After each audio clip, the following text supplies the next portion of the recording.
Well, spooky season's over, so I should probably file these back down to their normal size. They've come in handy, picking cans, getting things that are hard to reach.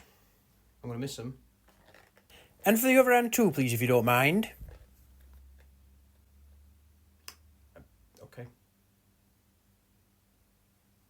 How we doing, everybody? It's your Mosasaur Prince Steel Tethysaurus Yorkshire here, and we're doing another video where we're going to give Mosasaurs common names. But first of all, just want to show this off. This is a nice piece of Sigillaria I actually discovered yesterday when I was doing a walk through Rivlin.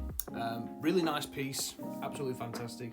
Literally just the corner was poking out of the shingles, and I was like, well, let me just have a look at that. Shoink.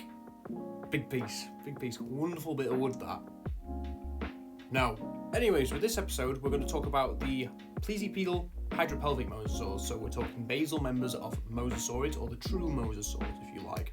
So we've got animals like Tethysaurus, Pananeosaurus, Russellosaurus, Dromaeosaurus, and a bunch of others. So let's crack in and let's get into it. Hey! First up on the naming block, I wanted to leave her to the last bit. Unfortunately, she's the oldest of the set, and that is Tethysaurus nopskai. So, Tethysaurus lived around about 93 to 89 million years ago during the late Cretaceous in the Turonian stage, and its fossils have been found in the Akrabou Formation limestones. They're located in the high Atlas Mountains in Morocco. Now, Tethysaurus was not a particularly big mosasaur in comparison to big ones. It's about 3 meters long. We have some large specimens, but they could have got a bit bigger, we don't know. So, for a common name for this animal, I've gone for actually a bit of a different pathway compared to the Agalosaurs and basal mosasaurs for some of these, and that includes Tethysaurus.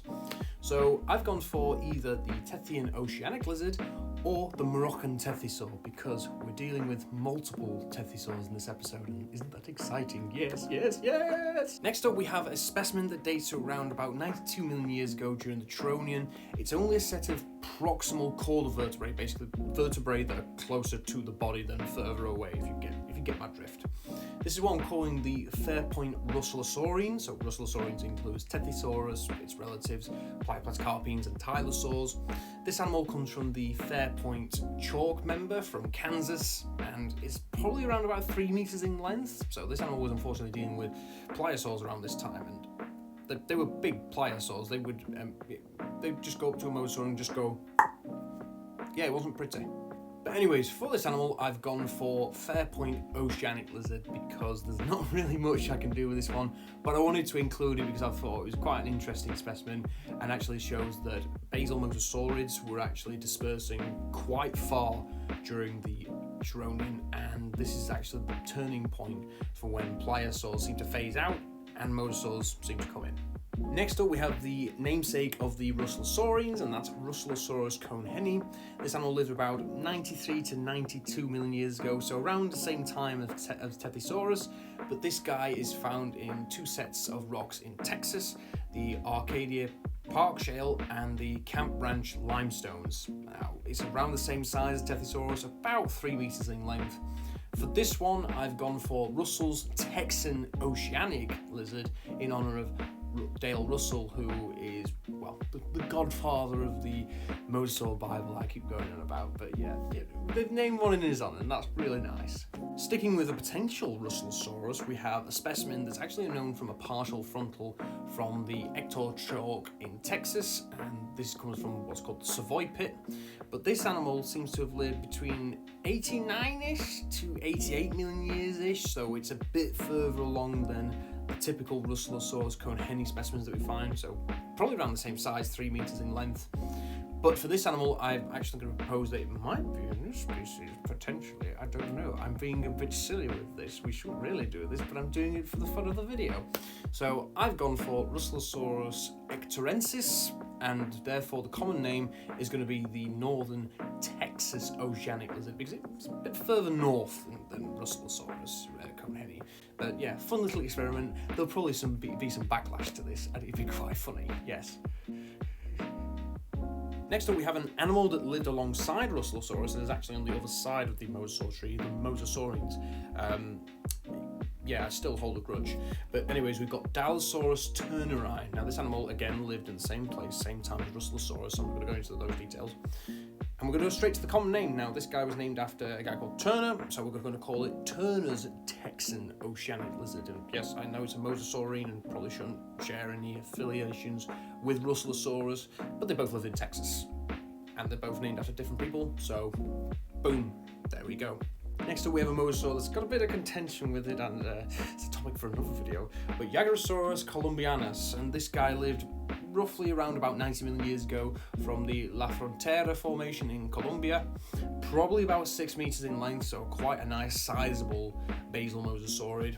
So for this animal I've gone for the greater Colombian marine lizard or the Colombian Jaguarosaur, because yeah, we're doing that for this guy as well, and hopefully the next guy. Next up we have a potentially paraphyletic member of Jaguarosaurus, and that's Jaguarosaurus regiomontanus, and for this one, again, I'm going to be a bit silly and propose a probably different classification name.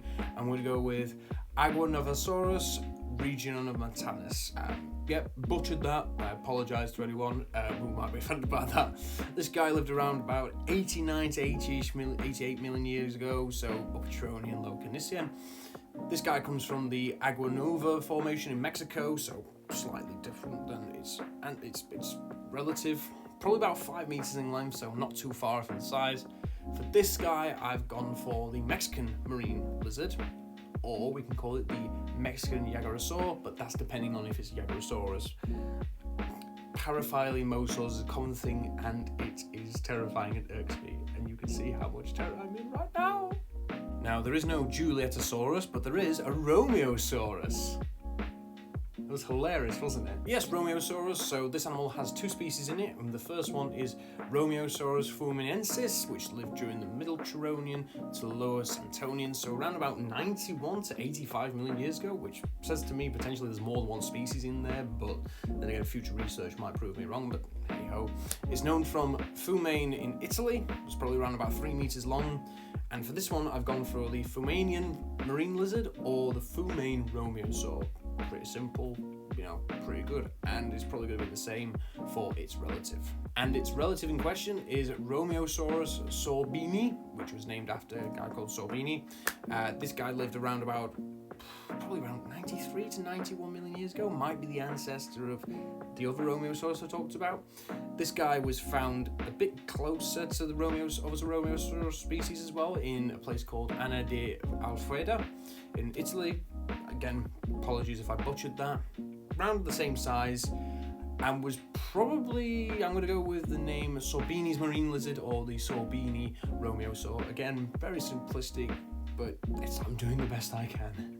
Now, for the penultimate basal mosasaur, we're going to go with an unexpected one. Literally, it's called Pannoniosaurus inexpecticus. This guy comes from Hungary, dates to around the Santonium, so between about 85-ish million years ago to maybe 83-ish million years ago. There's 2 formations it's found in. Unfortunately, I'm not going to pronounce them because I'm going to butcher them, and it'd be hilariously embarrassing. I'm not going to give you that. But this animal was probably about as big as 5 to 6 meters in length. Now, it's been noted about its particularly flat head, and it's been compared to crocodilian-like flat heads.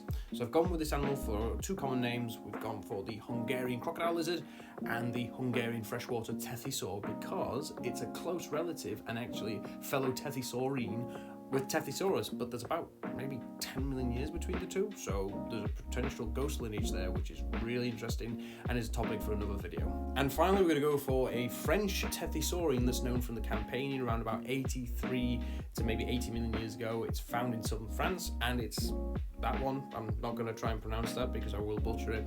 Probably around about 3 meters in length. So for this one, I'm going to go for this set of common names here, because again, I'm going to butcher it, and it's going to be hilariously bad, but no, I'm not going to give you that. But again, that's another naming video for common names for mosasaurs. Hope you guys have enjoyed this series. Hope you're finding out some new things about mosasaurs, and we will continue this series in the next episode. So have a good day. See you later. Ta-da. Bye.